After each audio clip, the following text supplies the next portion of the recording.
This is Pet Life Radio. Let's talk pets. Welcome to Animal Rights on Pet Life Radio. It's your host, Tim Link, and I'm so glad you're joining us today. I want to welcome back to our show one of our all-time favorites, one of the best writers out there. We've got Spencer Quinn coming on. And Spencer's going to talk to us a little bit about his latest, greatest book, which is called Tender is the Bite, which, of course, is part of the Chet and Bernie mystery series. So we're going to have a fun time talking to Spencer a little bit about what Chet and Bernie are up to and talk to him a little bit about his writing and writing styles while we're at it. So it's going to be a great episode. Everybody hang tight. We'll come back right after this commercial break. You're listening to Animal Rights on Pet Life Radio. Molly, here's your dinner. Zeus, that's not your food. Don't let that happen to your precious cat. Elevate your cat's eating experience with the Cat Tree Tray. The Cat Tree Tray keeps your cat's food off the floor and conveniently located on the cat tree. It's the perfect way to eat. It's a beautiful wrought iron tray that easily attaches to your cat tree and keeps dogs and other critters out of your cat's dish. A must for multi-pet households. There's a 6-inch tray for large bowls and a 4-inch tray for smaller bowls. Purchase your Cat Tree Tray today. Go right now to cattreetray.com. That's cattreetray.com. CATTREETRAY.com. Let's Talk Pets on PetLifeRadio.com. Welcome back to Animal Rights on Pet Life Radio. Join us now is New York Times and USA Today best-selling author. He's also the #1 New York Times best-selling author of the Bowser and Birdie series for our middle grade readers. But we know him and love him best for the Chet and Bernie mystery series. We've got Spencer Quinn. Spencer, welcome back on the show. Thanks very much for having me. Really good to be back with you guys. Yeah, it's great. And congratulations on the latest. It's called Tender is the Bite. So tell us a little bit about this particular book, how it ties in with the series, and maybe without giving away everything, what's the latest, greatest going on with our dynamic duo here? Well, first I should say this is the 11th book in the series, and I'm always asked, should they be read in some sort of order? That's a question that Chet, the narrator of the series, would never ask. Chet's a dog. He's not a talking dog at all. He's a narrating dog, as canine as I could make him. So the short answer is this series can be read in any order. You could start with Tender is the Bite, and everything would make sense insofar as the series makes sense at all. It's funny because these are not cozies. There's darkness in them. The thing is that Chet, the narrator, bounces back from dark things very quickly. His reset position is one of joy in life. And I think that's one of the things that readers like. But I've been able to somehow tackle some serious issues in the series that are sort of just really snuck in, so that if you think of a boat like with a deep keel, but it's going very fast on the surface, it's fast and frothy on the surface, but there's a deep keel underneath. I really think that's what these books are about. So as an example, in Tender is the Bite is really in many ways about politics, American politics, although you don't have to care about American politics at all, I don't think, to enjoy it. But I just started with in my mind, I had this image of Chet and Bernie live on this street, Mesquite Road, and the neighbors on either side have played a role throughout the series. And I had just this vision of these two old guys who are their neighbors on either side, hammering in lawn signs, into their lawn, but they're different colored lawn signs, meaning one is on one side and one is on the other, and they're glaring at each other. And I thought, I'm going to use that to, build a story, because there's so many in the acrimony that goes on. I think there's so many of us who are kind of caught in the middle and used by forces that actually don't care very much about us. That was really the thematic stuff I had going. But the story is one of blackmail and kidnapping and murder. And one of the things I was interested in too in politics, it's not a meme, but it's something that seems to happen over and over, where young and very attractive women from maybe not sophisticated backgrounds get swept up with powerful men who do not have their best interests at heart. And so this book begins with this beautiful young woman from a small town. We don't know anything about her at this point, Mavis Verlander, and she makes a sort of tentative contact with Chet and Bernie. Bernie is the detective, about their services. And then she's just too nervous to continue and runs off. And Bernie can't get that out of his mind. And he begins pulling at this thread of this woman and this very brief encounter.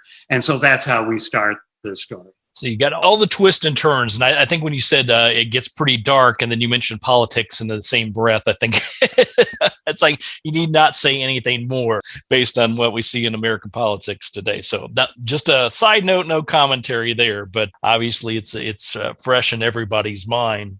Yes. And but I should say I thought, Chet has, in some of the books, Chet has relationship with other creatures, with other non-humans. For example, in To Fetch a Thief, earlier in the series, there's an elephant named Peanut that Chet is forced to be able to get along with. So in Tender is the Bite, there's a ferret who plays a very important role. The ferrets, I won't give the ferret's name because I should give a spoiler alert for that. But this ferret plays a very important role. And one of the things that a number of things drive Chet crazy about the ferret, but one is that the ferret adores Bernie. And so many times Chet sees the ferret looking at Bernie with this adoring look and can't bear it. But he's going to be forced to get along somehow with this ferret. I thought the ferret would be the perfect creature to put in a story about politics. I think you're right. At first, when I saw that, I thought I got to ask him, because you do mix in these animal characters that play crucial roles in the storyline. And then as soon as I was getting ready to think that, then I thought, I don't know if I should say that or not, but ferrets and politics. Yeah, that seems to, maybe moles would be the next one if you write another politically themed. Yes. That would be, excellent for any kind of international intrigue. A mole would be perfect. Thank you. These suggestions are great. And by the way, I take reader suggestions. I get the titles. Many of the titles have come from readers, including Tender is the Bite. And any reader who suggests a title that is actually used gets a signed free copy of the book when it comes out. There you go. So and my gratitude. So we'll make sure at the end of the show, we'll make sure everybody knows how, if they don't already know how to get a hold of you and get in line for the next one. That's definitely a prize. Thank you. I appreciate that. You want to get.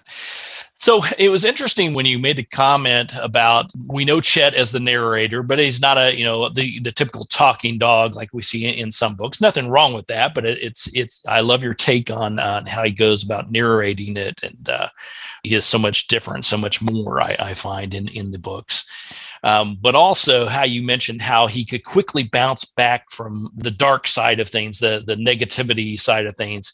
And I think that's true when we look at real dogs, our own dogs, that they can may get involved in something that's not necessarily the best thing at the moment, but then they quickly bounce back. Oh, I agree. And that's, of course, I never could have, written this series without having had dogs. And at the moment, we're down to just one, Pearl, and she sits in the office behind me while I'm writing, and I can sort of feel her think, like she's almost supervising, and I can feel her thinking, come on, just one more paragraph before you knock off, that kind of thing. But with all our dogs, I've observed that if something not good happens, very shortly after, they're back to their normal selves.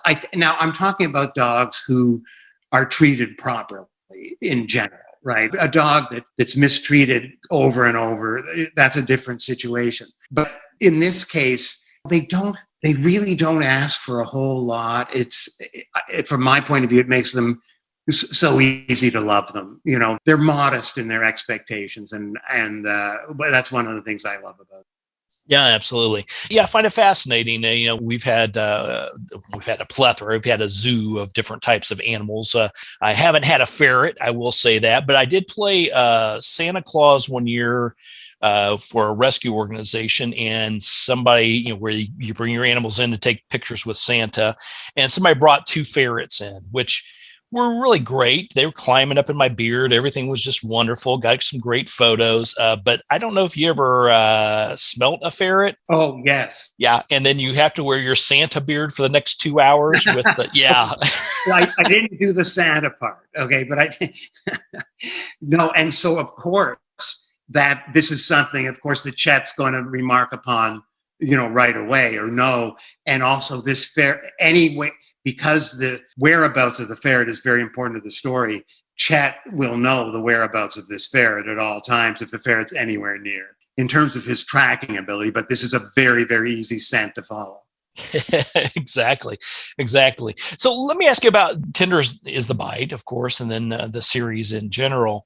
You have this great way of going back and forth where we really get to know the characters, Chet, Bernie, and in this case, the ferret, but yet they still have, and then you have the damsel in distress, we'll say, come into play. But then on the other hand, there's this mystery that has to be solved. So it's, how do you go about keeping both flowing? Because what I find often when writing is you want to focus on the core of it, which is the mystery and solving the mystery, that sometimes the characters get lost. On the other hand, if you spend so much time building up the characters or reintroducing the characters or bringing in new ones, the plot line, the story gets lost. Well, first of all, that is a great question. And to answer properly, I have to go back to my mother, who taught me most of what I know about writing, probably by the time I was 12 years old. You may think I'm joking, but I'm really not. If you divide writing up into two parts, one, the technical part, like just your sort of toolkit, and two, the imagination part. Well, the technical part I had at that age, at 12,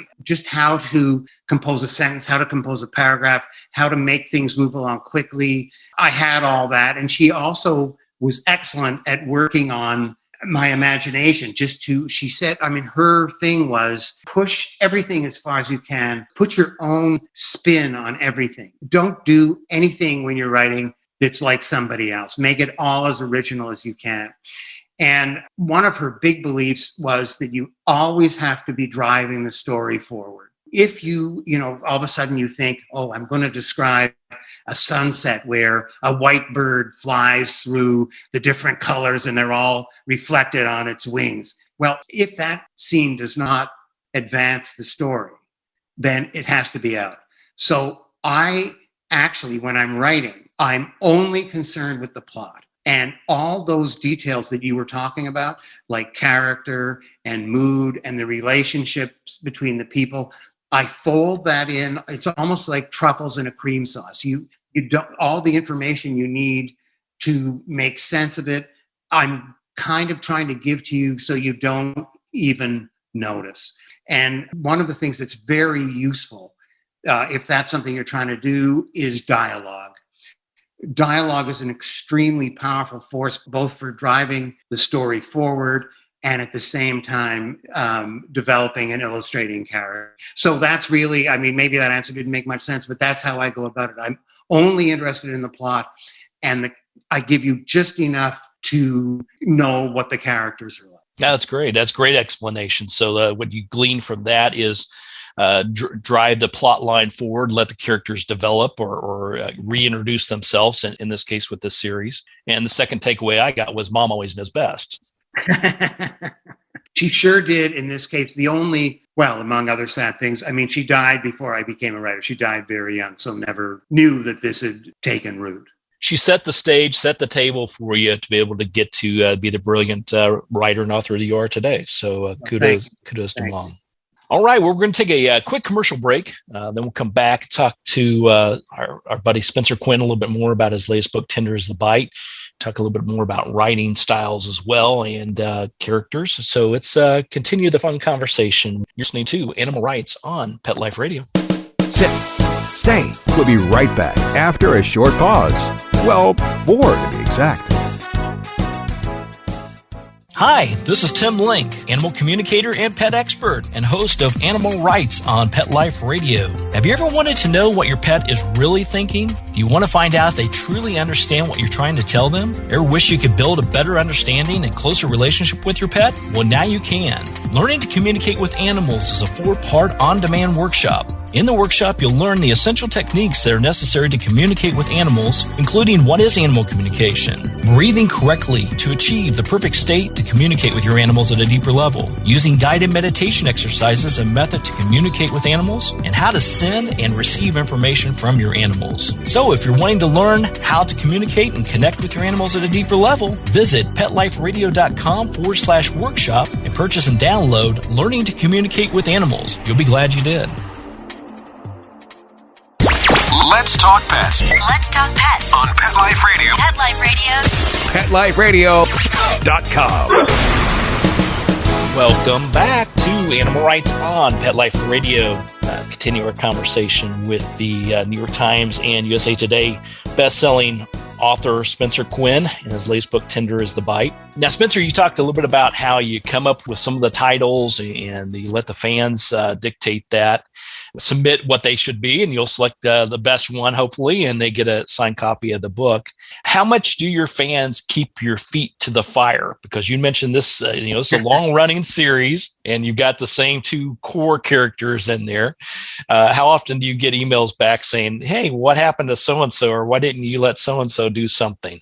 Okay, the fans are great about this because there's it's almost like a touring theatrical company. There are many, many characters in supporting roles in the Chet and Bernie series, and some appear in some of the books and not others, and some appear in every one. I mean, there's, for example, Charlie, who's Bernie's son, his 6-year-old son, but now living with Lita, who's his former wife, who got married to Malcolm, who's her second husband, but Bernie seems to, during the series, he's formed actually quite a good bond with him. That happened in Of Mutts and Men. So, and then there's Nixon Pinero, the auto body guy who fixes up their broken cars after the cases. So some of these characters, some of the readers, want to see more of them at times, but usually they're satisfied with the way I dole it out. Here's the mistake I can't make, and I made it once. Early in the series, I had Chet have one of those little, kind of growths dogs get sometimes, and they have to be biopsied. And those little soft ones. And so I thought, well, what I'm going to do is I'll do a kind of Shaggy Dog thing where he's biopsied toward the end of one book, but the results won't come till the next book. So at the end of that book, the first book came out, the book where the biopsy had happened, but no results. And I began to get emails in all caps. If anything happens to Chet, I will never read another word you write. That was one of them. Another one said, I will flood Amazon with 1-star reviews. So I realized I'd made a huge mistake, but I was innocent because Chet's the narrator of an ongoing series. I mean, to kill him off would be, we like to eat in my family. My job is to put food on the table. It wouldn't have made sense. But here's another aspect of it on a more serious level, that I have no problem with writing a scene that I'm pretty sure will make the reader cry. But I don't want to induce easy tears. And the easiest tears you can induce are when a dog dies. And I don't like to do things like that. I don't want to do it the easy way for something like that. So I'm going to say right now, Chet, in terms of this series, is immortal, and that isn't going to happen. There you go. Yeah, it's the old disclaimer, no animals or children were hurt during this writing of this novel. Chet's been in some very trying and dangerous situations, and I have heard from readers who skip those parts. Yeah. And once you buy the book, you can do anything you want with it. That's right. Once you buy the book and you got the sales receipt, yeah, I like it. I like that one. That was a good one.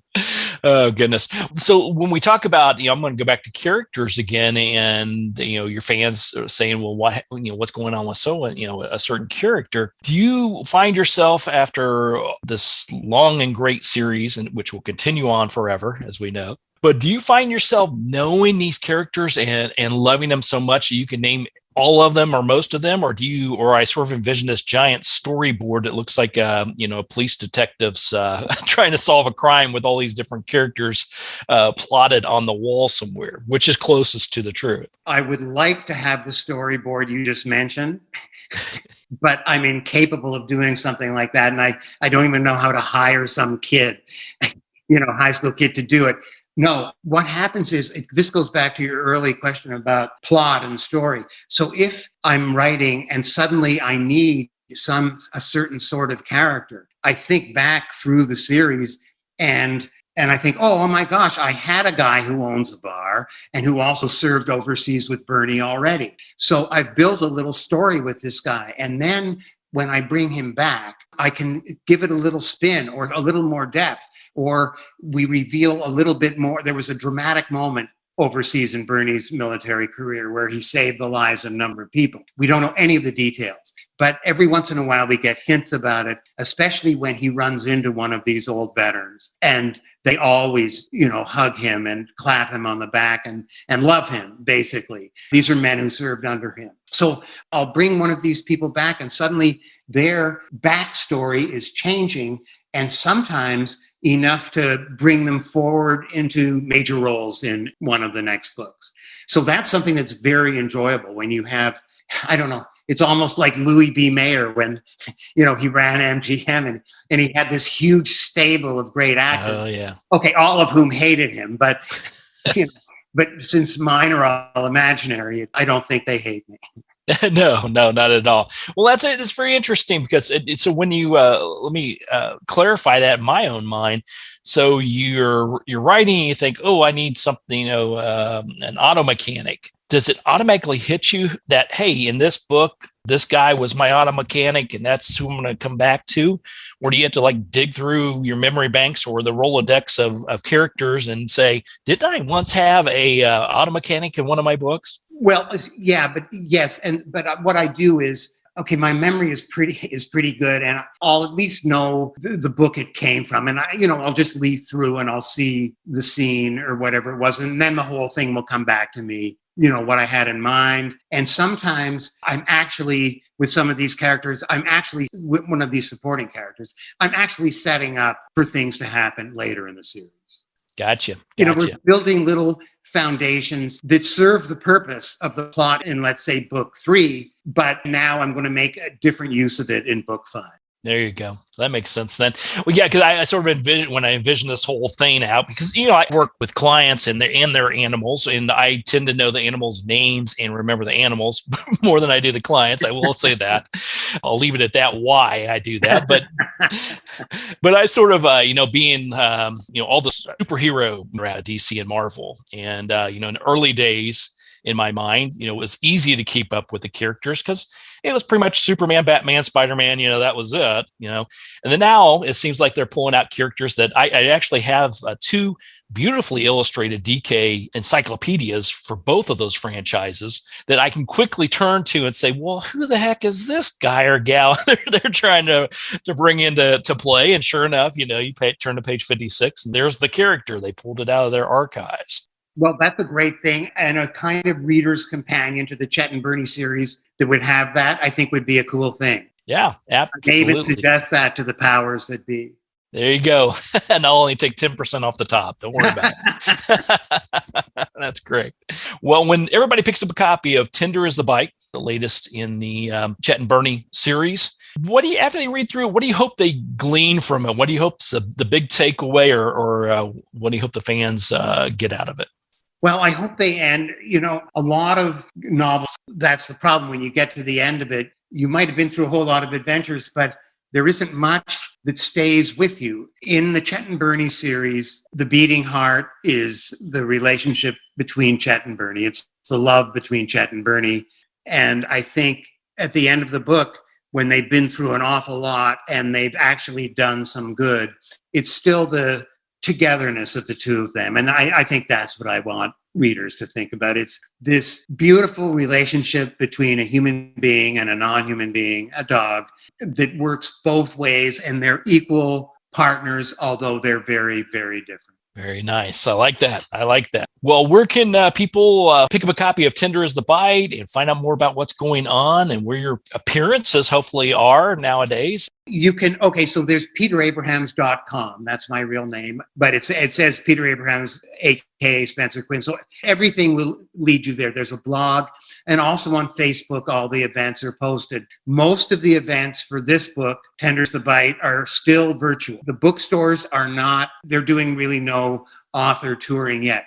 I expect that to change in the fall when the next Chet and Bernie book, which is a Christmas book called It's a Wonderful Woof. When It's a Wonderful Woof comes out, I believe I will be on tour. But all this will be on chetthedog.com, for example, on the blog. You'll see all the appearances. There you go. So everybody go out and pick up a copy of that. We'll make sure we have that posted so you can keep track of what's going on with Chet, Bernie, Spencer, and all that wonderful stuff, whether it's virtual or whether it is in person or, and as always on Animal Rights on Pet Life Radio. So there you can always pick up that. So, hey, Spencer, congratulations once again. Thank you so much. Great book. Great talking to you. And I'll look forward to chatting with you again somewhere down the road. Wonderful. The pleasure was mine. Thanks so much for having me on. Welcome. All right. Well, we're coming to the end of the show today. I want to thank everyone for listening to Animal Rights on Pet Life Radio. I want to thank the producers and sponsors for making this show possible. If you have any questions, comments, ideas for the show, please drop us a line. You can find us at petliferadio.com. And while you're there, check out all the other wonderful shows and hosts. It's a cornucopia of great entertainment. That's at petliferadio.com. So until next time, write a great story about the animals in your life. Put it in a book, a blog, an article. Get it out there. And who knows? You may be the next guest on Animal Rights, Pet Life Radio. Have a great day. Let's Talk Pets, every week on demand, only on PetLifeRadio.com.